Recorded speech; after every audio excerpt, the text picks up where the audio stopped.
Support comes from Hampton Roads Community Foundation, partnering with donors from all walks of life to improve southeastern Virginia through grants, scholarships, and leadership initiatives. Learn more at hamptonroadscf.org.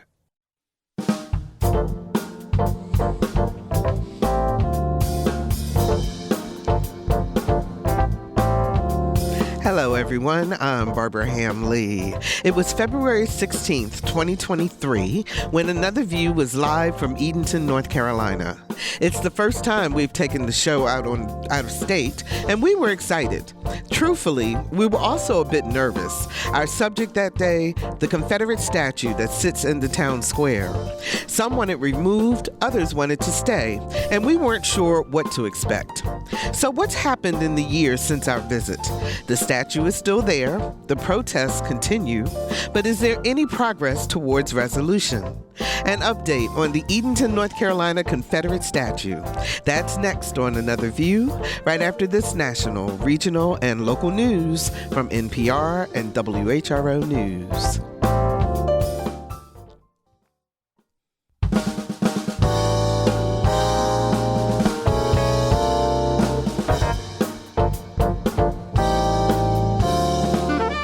Discussing today's topics from an African-American perspective, this is Another View. Good afternoon, everyone, and welcome to Another View. I'm Barbara Ham-Lee. As we continue to celebrate Black History Month, let me tell you about a really fun opportunity that you won't want to miss.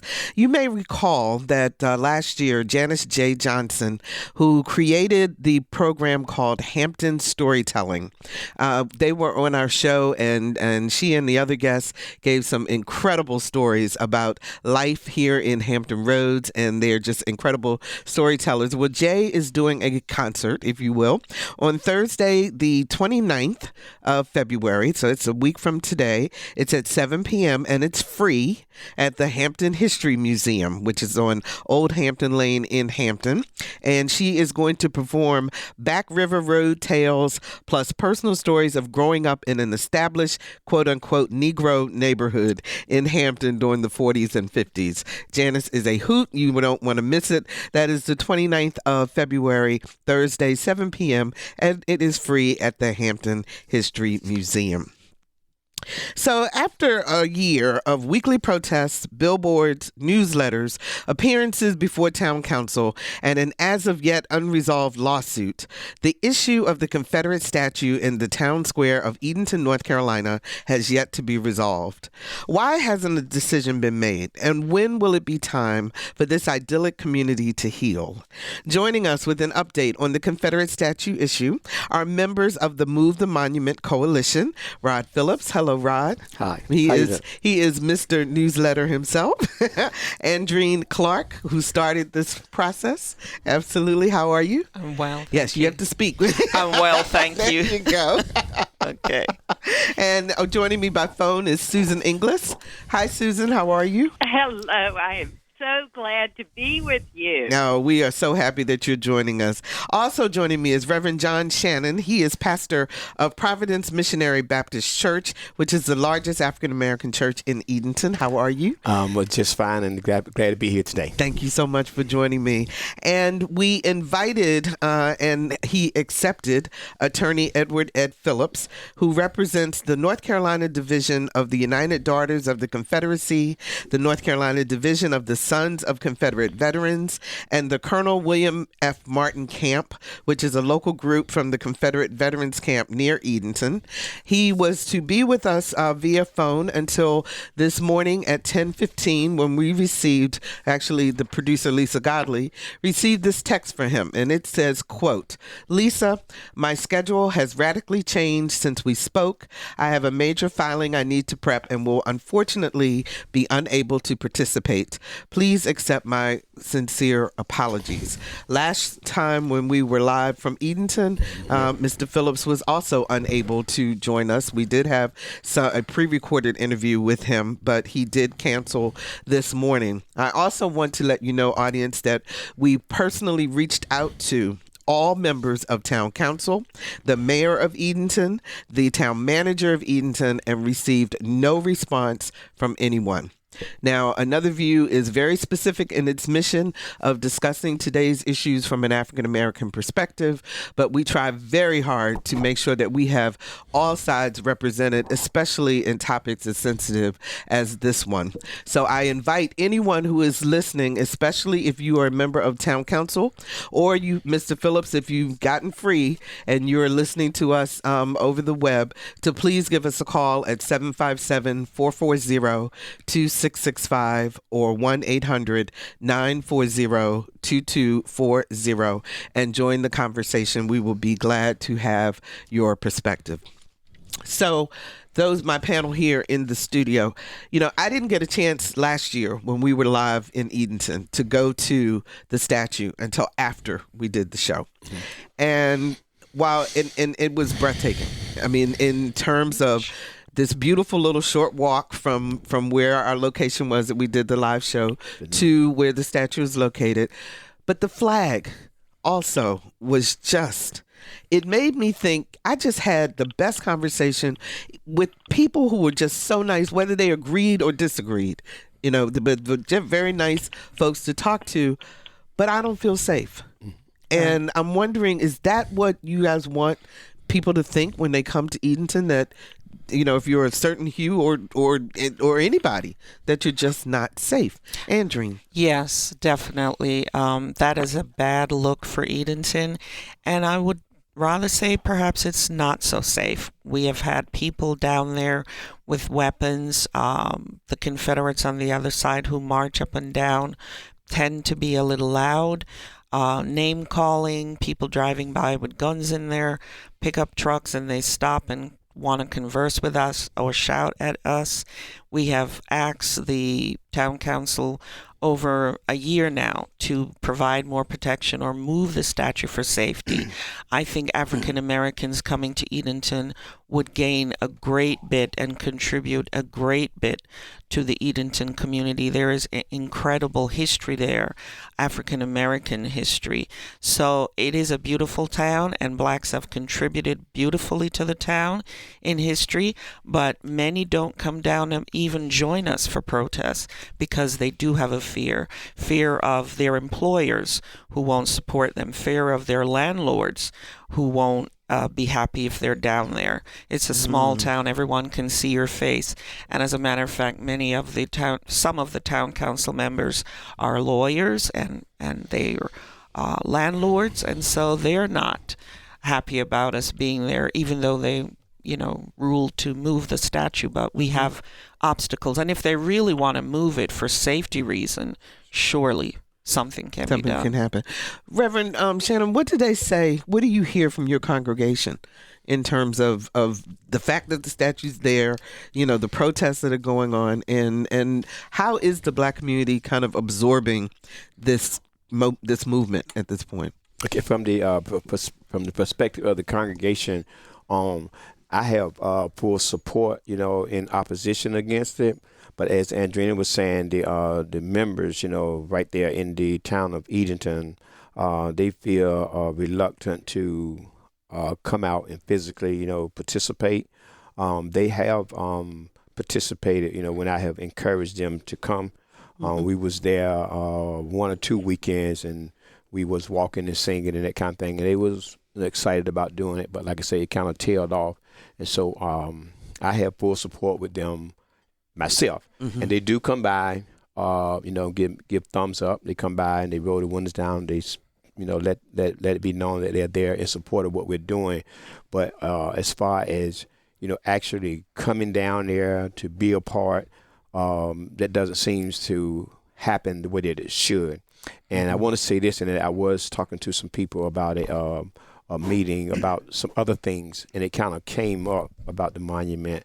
And some persons was of the mind that it's not our fight, Some others started it, and they should take care of it, And so at that particular time, it wasn't the right place to try to discuss that about them, but with them. But that's a lot of the thinking is that it's the white folk that wanted it down. So let them get it down. So were they saying that as a person of color they were okay with it? it's like, they don't, when they go down there, they don't see it. You know what I'm saying? It doesn't bother them, that kind of thing. And it's the wrong kind of thinking. Like I say, we weren't in a position to talk about what it symbolizes. But I will say this, in that a young man that said to us that he had straightened this little kid out about the monument, because the kid had asked him about what was going on with the two sides. And of course, he said that, one side wants to take the monument down, one wants it to stay up there. And the little kid, about 5 or 6 years old, which he had scraped from his grandmother, he said he wanted it to stay up there. And so the guy said that he had straightened the kid out. But this is a kid. He sees this monument up there. He just wanted to get up there too. Right. Yeah. So, he didn't really understand what it was. Right. He didn't understand. But he said in that few seconds he straightened this kid out. And I guess he thought he was straightening me out too with that illustration. I said, nah, that's not it. Susan, you're not African American, and the fight or the protest has relied a lot on allies to the African American community. Why is that important, and is it easier for you, as example, compared to what Andreen and Reverend Shannon were just talking about? Yeah, I'll start, Barbara, by commenting that the first thing I thought when I heard that Reverend Shannon's congregants were commenting, it's not our fight, I thought, you're right, it's not. We white people put the thing up. It is up to us to take it down. As long as it's up, it's continuing to do the job that the white people who put it up wanted it to do. And that is not what the town wants to be in this day and age, or it should not be what the town wants to be in this day and age. To answer your question more directly, Barbara, I think that because I'm white, there are so many things that, yes, are easier for me, from not being profiled while I'm driving down the highway a few miles an hour over the speed limit, for instance, if that happens, to marching on the sidewalk to express a view that I have. Any of those things are easier for me, and that means I have a large responsibility to act, to use whatever power it's easier for me to use. Obviously, all of us can be empowered, but those of us who are feeling safe in acting have just a huge responsibility to take action, in my opinion. Let me ask you this then. When you're at the cocktail parties, because we all know there's one conversation that goes on in public and then there's another conversation. Yeah. What are you hearing from other white members of Edenton? Where are they falling in this debate over whether the statue should be there or not? I am hearing a lot of embarrassment that it doesn't look good for our town for there to be protests, embarrassment that it doesn't look good for our town for more and more Confederates to be attracted to the protests and to be coming here because we have a Confederate statue still standing. And it is true that it does attract a certain tourist, and the action of our weekly protests draws attention to it. But embarrassment is the main thing I'm hearing about. And unfortunately, it is not clearly enough embarrassment that we are a segregated town. That's what embarrasses me. If it had been, if in 1961, instead of being moved to its current location, it had been taken down altogether, we might be a more integrated town now, maybe, perhaps. And to me, it's embarrassing that it did not come down at that point. It still has not come down.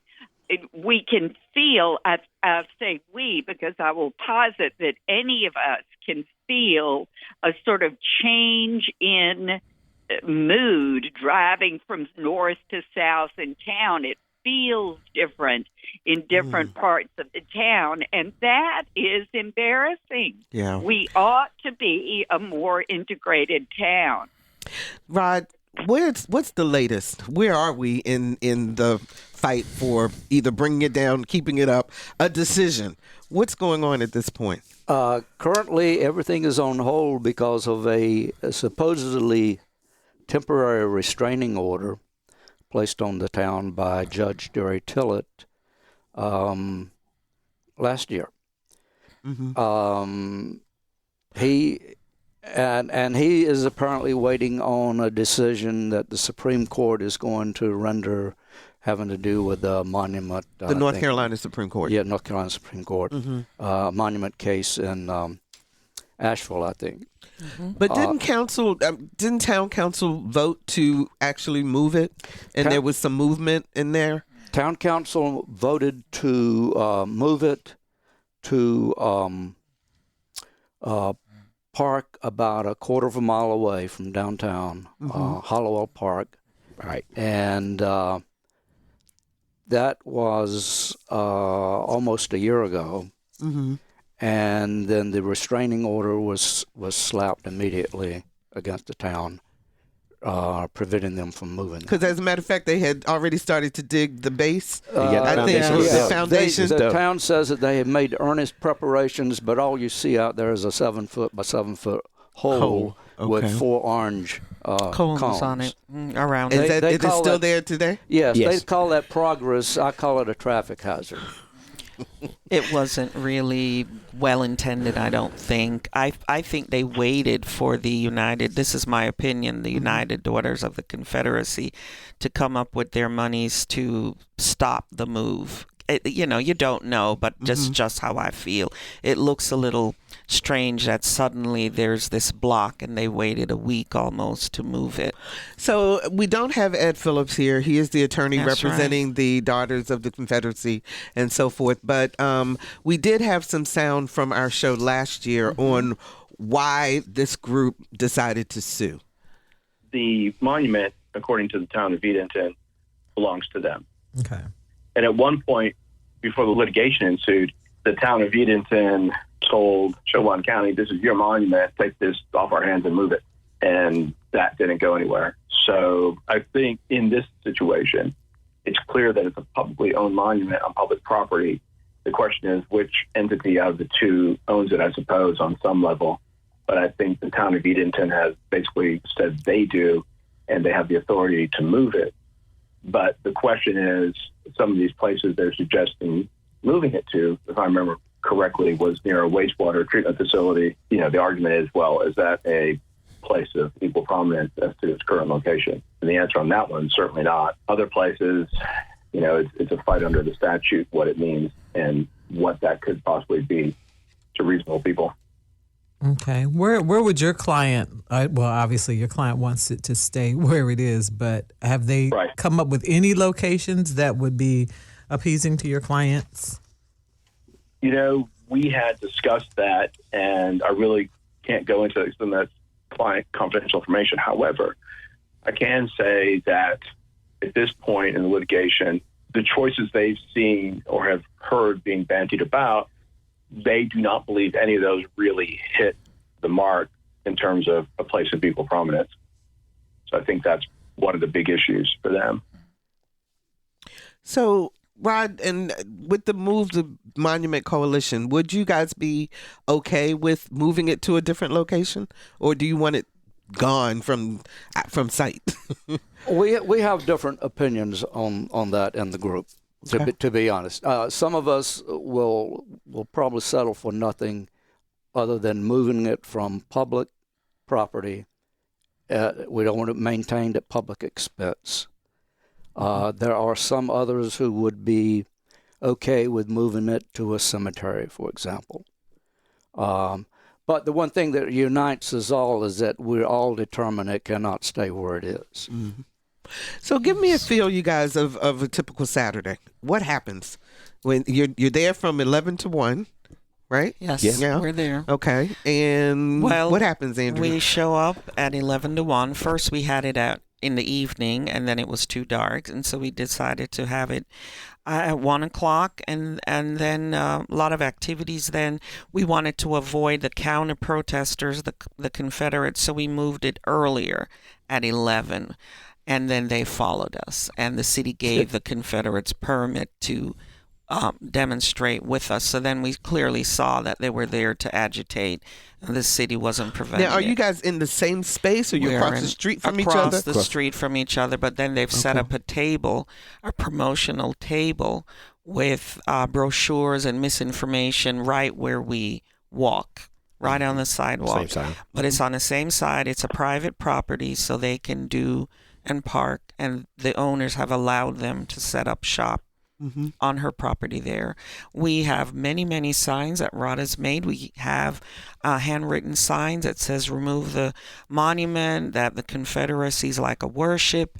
The other side, they make the Confederate area like a memorial, like a plaza, like a shrine with flags and American flags, and they just make it into like a worship for 2 hours. And they try to appeal to people walking by to hear and give them brochures. We just walk up and down, and I used to be on the a loudspeaker, and I would talk about the history and how it came to be there. Sometimes it's peaceful, sometimes there's agitation. We never know. Sometimes they're bikers. We've even had those Confederate bikers come by one Saturday. A whole bunch of them to surround us when we were actually on the plaza. How many people normally come to the protest? Generally, on our side, we'll have maybe a dozen. Sometimes it depends on the weather. We've gotten by with as little as a half a dozen. Sometimes we'll have 15 or 20. And how many on their side? Half a dozen usually. Okay. Yeah, and that's pretty consistent? Yeah. That's fairly consistent. Yeah. Yes. Okay. So what kind of interaction, Reverend Shannon, are people having? I mean, is there anyone trying to understand the opposite side, or is everybody just mad? It's people trying to, people are just, coming down the street, and they are, if they're on the right side, coming towards the water, they'll talk with the people on that side. And I've seen people converse with them, and then they come over to the other side, and they kind of have some comments about, what they was talking about, it's not right, and that kind of thing. And then I run into people as well that, say to us, keep doing what you're doing. We think what you're doing is good, and that kind of thing. So that's kind of encouraging. And I always get excited about it. I plan, my weekends to be able to be a part. And then, of course, like, being a pastor, sometimes I'm not there. But when I get there, I'm ready to go. My wife, she's fearful for me being there. But I'm like, hey, if it's a good cause, I want to be a part of it. And I get my energy, from being there. And we have the guys that's on the other side. When I come through, I say, hey, how y'all doing? Speak to them and that kind of thing. Talk to them sometimes, and sometimes they want to say some derogatory things, but we kind of keep it moving. But I think we're making some headway myself. I see us making some headway, and like Andrina was saying, we walk and we talk and we converse with each other, and we have we are nonviolent. And Rod is your newsletters though have started to change in terms of tone, talking about safety, because I guess some people have shown up with gun racks on their trucks and things of that nature. We have an incident. We had an incident about a month or so ago where a fellow pulled over in his truck to talk with one of our members, and he had a couple of long guns in the cab of his truck there between him and the person who was talking to. So we have issues like that, and I just feel a need to point that out if it's happening. Susan? Yes, I'm going to agree with Reverend Shannon that there's a little progress being made, and it has to do with what Rod is saying about the importance of pointing out the tension. At a recent town council meeting, one counselor commented on the tension, and he's a counselor who does not speak up very often, doesn't initiate a point on the council very often. But at this meeting, which started with one of our members, Jesse Rivers, making a public comment about the statue, urging its removal, and Andreens also commenting about the statue and urging its removal.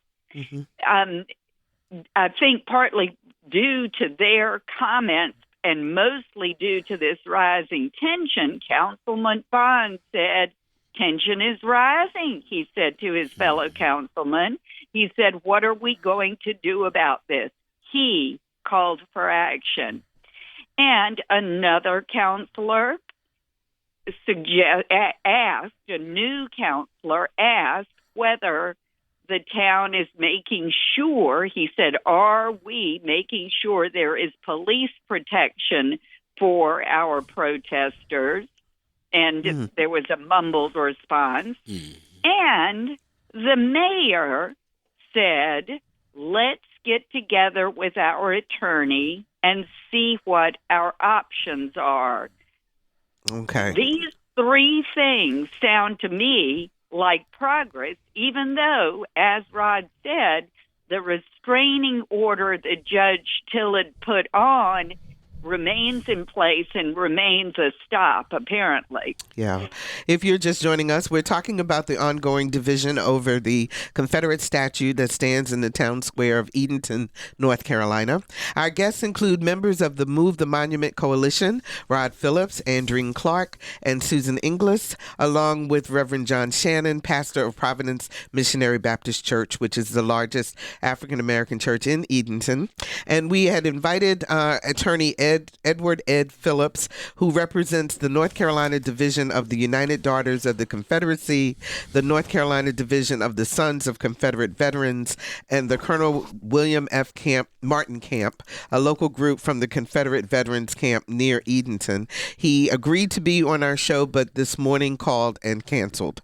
I also want you to know that we did reach out to all members of the town council, the mayor of Edenton, the town manager, but received no response.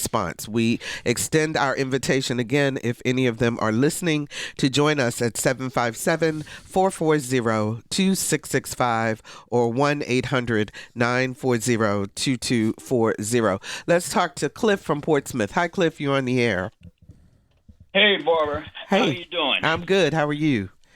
All right. Well, Good. since you've got nobody there on the other side, I hope you'll give me the time to explain some issues here. And I'd like to take up the banner for the other side. Go ahead. What is your comment, sir? Okay. First of all, this issue is not something that started with George Floyd. It's not something that started with Charleston or Charlottesville. This issue has been going on for 50 years as part of the NAACP national headquarters in Baltimore, which was begun by Kwesi Mfume. His name is pronounced Kwesi Mfume. Yes, and it was carried on by Julian Bond. Now, this Take 'em Down movement has been to remove all symbols of the Confederacy, all symbols. Mm-hmm. One of the first things that was attacked was the Confederate entablature of the Confederate Hall, which was paid for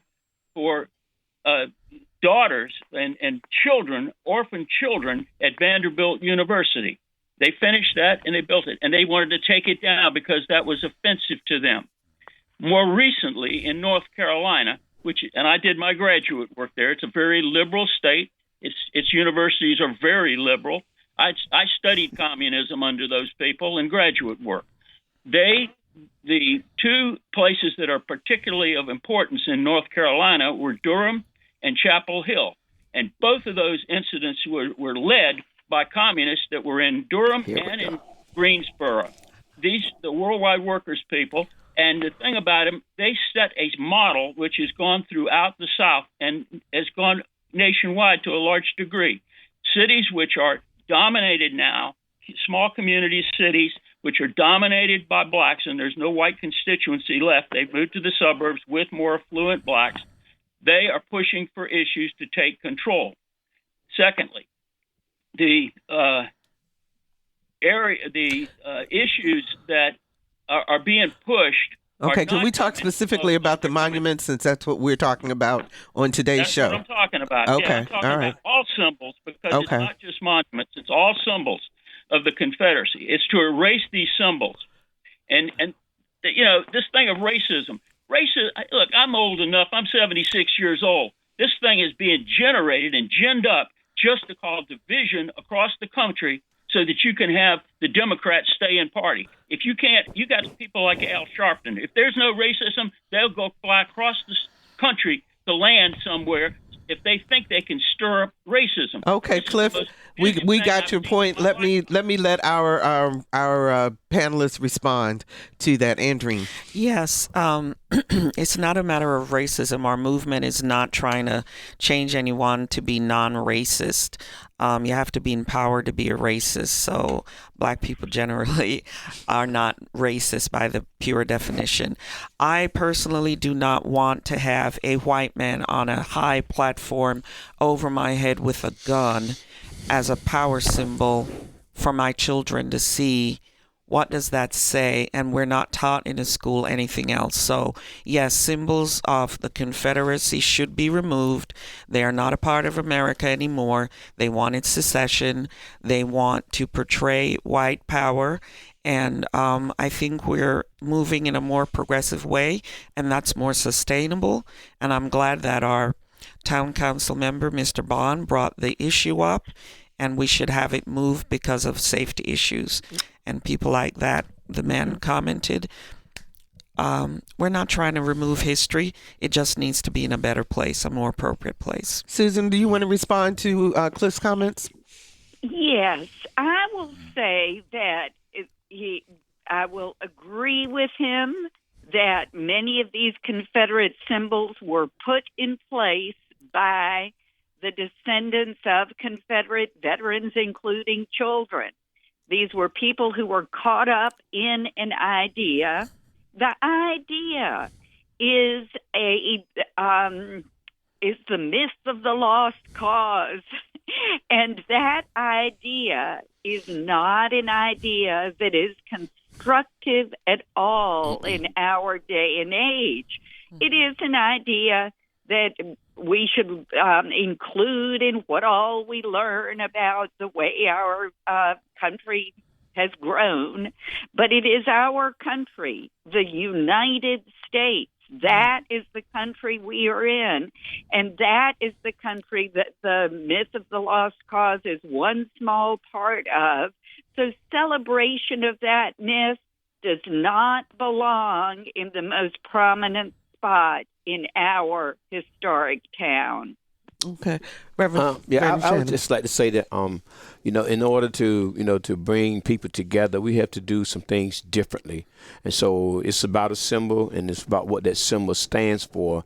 And that's my stand on it, to take it down for what it stands for, and to be educated about, what it started from, or what its purpose was. And when we learn from what our past was about, we have a better opportunity going forward. And so I think that people take and misdirect the issue, and make it one thing when it's something else. But I'm a member of the Human Resource Commission. We was asked to do a job. We did a job. We did our homework, and we suggested that that be removed, and that's where we're at with it. I would like to see it removed, and see people come together, and we can. Rod, you had there have been several other groups that have joined with you all, the coalition, to help to keep things going, to look at it from a legal standpoint and so forth. I'm thinking about Emancipate North Carolina and groups like that. But one of the things that you guys have done is put up billboards. And Yes. I know one, I remember saying something like, and I'm paraphrasing, but, welcome to Edenton. Sorry about the Confederate statue. We're working on it. And then there's another one, that white supremacy doesn't belong here. How is that resonating within and without and outside the town? We get a lot of good feedback on that. I think it is bothersome to town council and to downtown businesses to see these billboards. Mm-hmm. And our billboard, we have two now, currently read white supremacy has no place in Edenton. Mm-hmm. And that's really what we're fighting. Yes. The monument is just a symbol for this, Yes. but we have learned over the last couple of years in listening to our detractors and listening to the people who drive by and make obscene gestures and whatever, that what we're really fighting is white supremacy. And I know, so we have this on our billboards, we have this in our newspaper ad, and I know there's a lot of people in town that don't mind being called monument lovers, but they really don't want to see themselves as white supremacists. So that's what we're fighting now. Okay. Let's talk to Sarah from Chesapeake. Hi, Sarah. You're on the air. Hi, yes, thank you. I just wanted to comment about the caller in Cliff's comment on the statues. And no one has a problem that there's no black Confederate statues. If it was all about equality, we know that there were enslaved people that served for the Confederacy, but no one's acknowledging them or their service or mourning the loss of their life. And so I don't think it's about division and racism. I think it's about finding a good way forward, having these difficult conversations, acknowledging the history that exists and that impacts people today and how we can move forward, because Black history is being denied every day. So absolutely. Thank you, Sarah, for the call. We appreciate that. Susan, since you're a historian, can you clear up this whole issue about Black people serving for the Confederacy? Yes, I will clarify that those Black people who fought in the Confederacy did so as slaves. They were enslaved to assist their masters in that fight. They were not there fighting the fight for themselves. They were there because they were forced to be there. And they were there to cook and to take care of, particularly the officers, correct? That's right. That's right. Okay. In my own house, I have a footlocker, a trunk, that my ancestors' enslaved manservant brought home to the widow when my ancestor was killed. I know lots of things about that ancestor. I know lots of things about all that ancestor's children. I do not even know the name of the enslaved person who brought that trunk home to the widow. And that is a tragedy in my view. Let's talk to Chris in Burford. Is that North Carolina, Chris? Yes, that's North Carolina. Hi, how you doing? Doing well. Good. You're on the air. Thank you, Barbara, if I may, for your following up with this important matter. I want to register. I do register my appreciation for the courage and the energy of the panelists. I have a challenge, and that is to the comment that I heard one of your commenters making, that it's not the black man fight to take that statue down. I challenge that, absolutely. And I also heard another, by the way, parenthetically, a shout out to Andreen and especially to Rod. I'm proud to know you.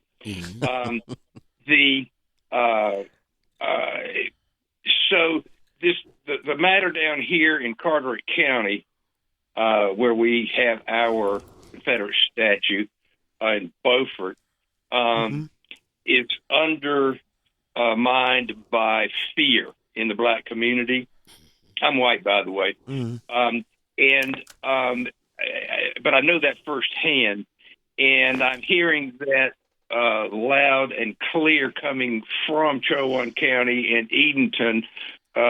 The good Reverend represented, as I understood it, to some degree, that there's some in the black community who say that it's not the black man's fight, and in any event, there's fear. And to the degree that there is fear, that's preventing the all communities, people of color, black folks, from coming out and registering their right, their statement by visible protest. So it's fear. And to say that it's not the black man's fight, it is our fight, all of us. All of us. Chris, thanks so much for the call. We really, really appreciate that. There's been an election since we did this show a year ago, correct? Yes.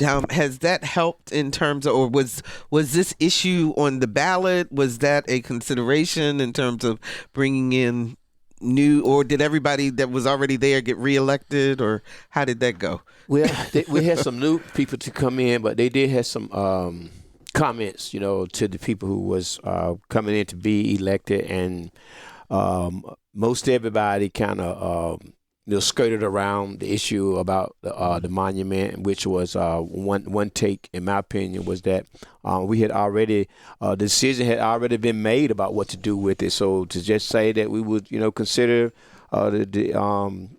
the decision of the Human Resource Commission, we will follow that way, but the people just kind of moved away from it, not even speak to the situation. Yeah, well, it was not a hot issue really during the election, right? And we do have 2 new town council members, but it's too early to tell how they're going to push this forward. Yeah. Okay. Andreen, you started this whole thing. Yep. as a sole protester. Yes. What happened in your life that you went, you know what? I'm going to go down here and I'm going to hold a sign and I'm going to say something about this statue. Well, my mom always told me that I was nervy. So I don't have fear that way. I feel that I'm protected, and if I lose my life trying to do something good, so be it. I'm at peace with God. I'm not beholden to a landlord or my job or anything. So I was willing to go down there, and maybe because I didn't grow up fearing white people or fearing that lynching power that one of the councilmen have spoken to me about, that fear of someone killing them if they're progressing. Because I did see hate when I was down there. I saw hateful people circle, right around me as I'm sitting on the statue, like, why are you, Negro, putting your, rear side on the base of the statue? That is not your place. And I saw some blacks looking very quizzical at me, like, don't you know you shouldn't be there. You need to be in your place. Yeah, you need to be in your place. So I've always been I'm not in my place person, and I am very, very much into being a good citizen, voting, and the same malaise about the statue is the same thing where people don't vote enough in the town. Yep. The turnout was very poor, and some of the people ran unopposed. We need more black action about voting and town participation. It's 65% in Edenton. Wow.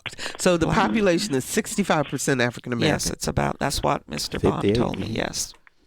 Wow. But they have no power, and they accept that almost, and it's shocking to me. But I was willing to be down there with my girlfriend, came with me, who happened to be white, and she sat with me, and then the men joined in. And we've just been going and going.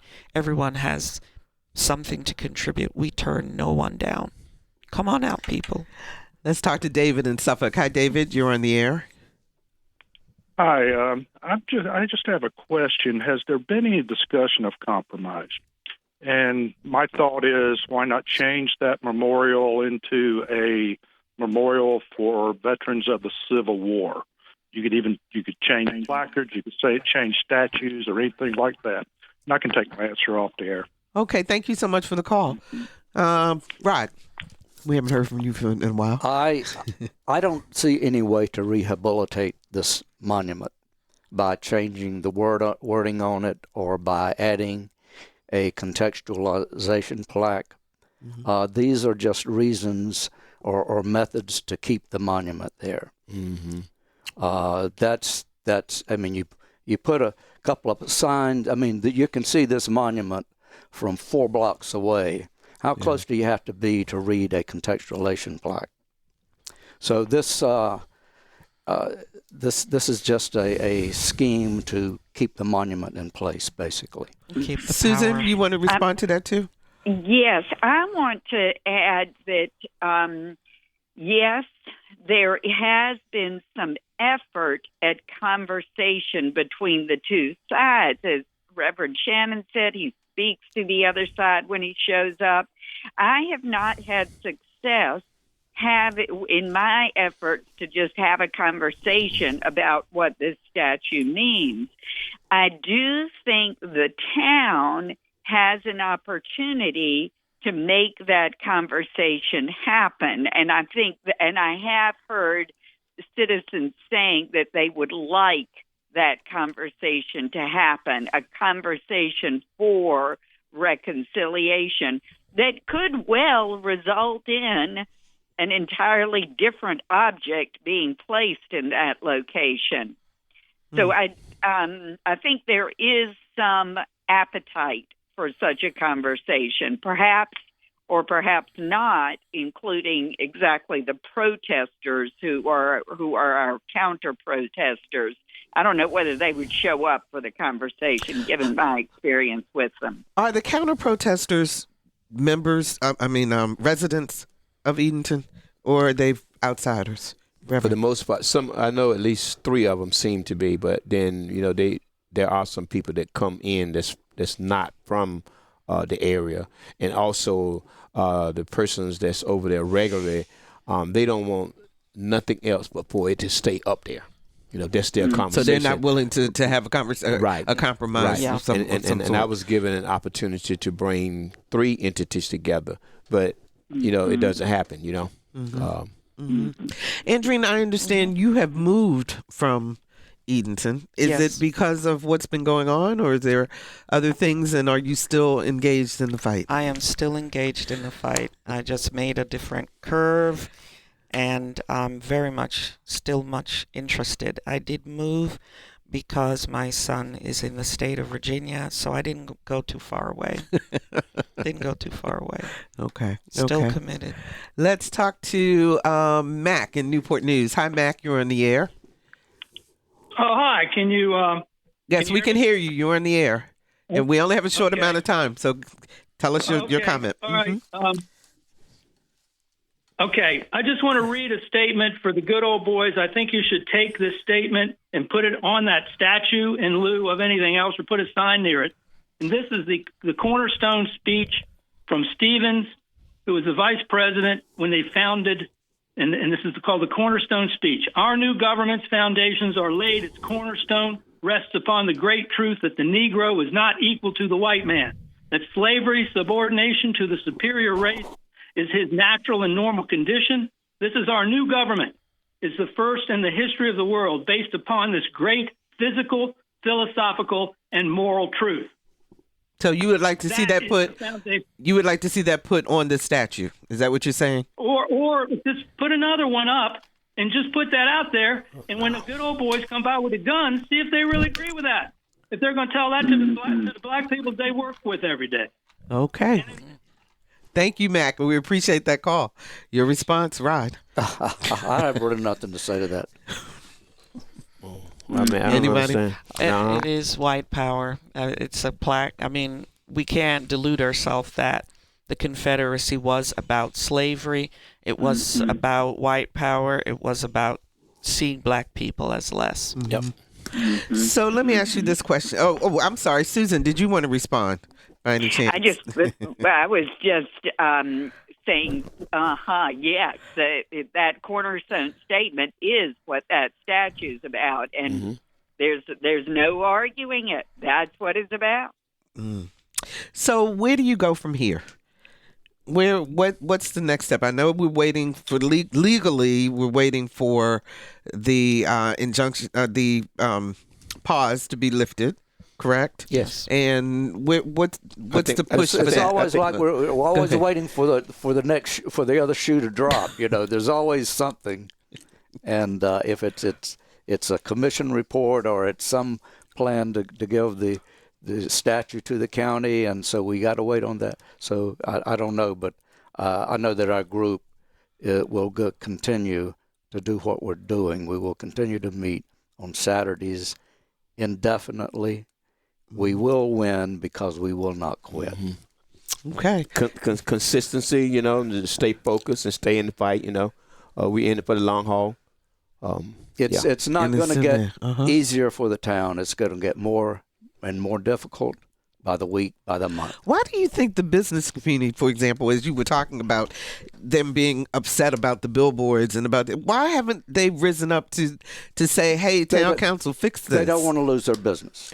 And I'm sure there are quite a few business owners downtown who are really with us. But if they put a sign or they indicate in any way that they support what we're doing, they'll lose half their business within 24 hours. Wow. Okay, we got less than a minute. Go ahead. Let me say this, and we even have people in that town that have the courage to come down there in the business car and express their opposition against what we're doing. And people come and roll down their windows and say all kind of things to you. And then when you go into the store, it's a different take on it, you know, because then it becomes commerce. Entitled, they feel entitled, and white supremacy, you know. Yeah. We've got less than a minute, Susan. I'm gonna give you a last opportunity to say something.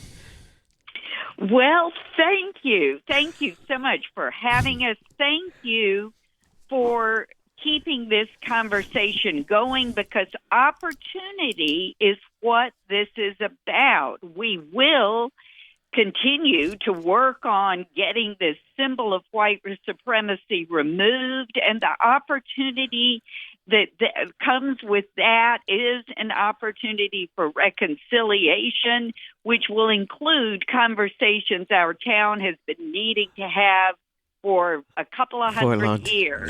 Yeah. Thank you so much, Susan. And you get the last 30 seconds, Andrew. We need to get on Judge Tillett and come join us in protest. Come and show them that Black people can contribute economically to small to southern towns.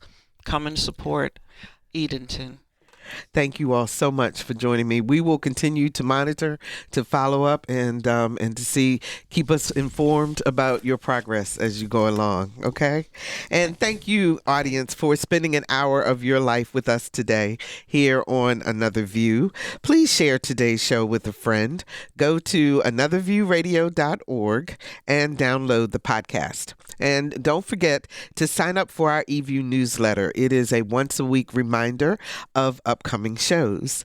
Next week on Another View, cardiologist Dr. Keith Newby with Another View on health. And we also have a surprise for you, because we're going to have another member of the Newby family join us to talk about healthy eating. So we're looking forward to that. Our theme music is an original composition created especially for Another View by Jay Sennett. Lisa Godley is our show producer. Jordan Christie is our audio engineer, and Dr. Barry Graham answered our phones. And we wish a very, very early happy birthday to Danielle Saunders, who also works with us on our show. I'm Barbara Ham Lee. Have a fantastic weekend, everyone, and let's get together again next Thursday at noon for Another View.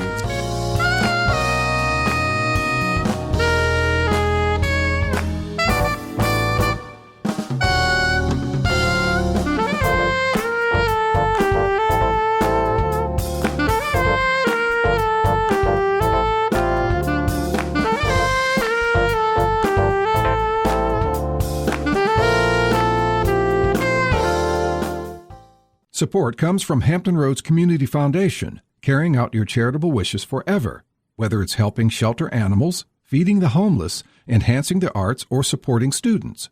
Learn more at leaveabequest.org.